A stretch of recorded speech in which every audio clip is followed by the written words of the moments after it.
Direction le ministère de la fonction publique dans la commune du Plateau. L'heure est au bilan dans cette structure. Un atelier a été organisé pour également établir un plan de travail pour la nouvelle année 2020. Chris Diomandé et Didier Nguessan.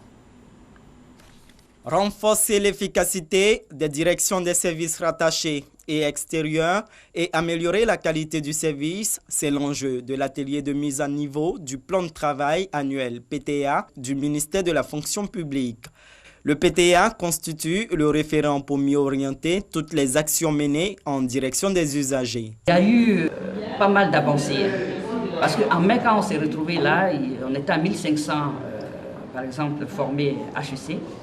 Et à l'heure actuelle, on a 2000, il nous reste 500, 2500, au-delà de 2500.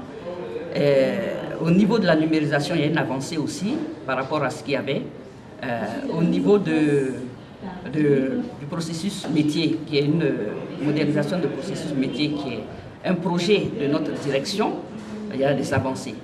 Donc le plan stratégique, qui est la boussole, a produit le PTA, plan de travail annuel. Le plan de travail 2020 validé est, selon le représentant du ministre de la fonction publique, le fruit de longs mois de travail pour l'ensemble du personnel. Nous sommes autour d'un taux au-delà de 70%, on peut dire que c'est satisfaisant.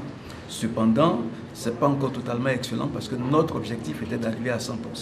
Donc naturellement, nous y travaillons. Depuis 2007, le ministère s'est doté d'un plan stratégique qui lui sert de guide dans la mise en œuvre de ses actions.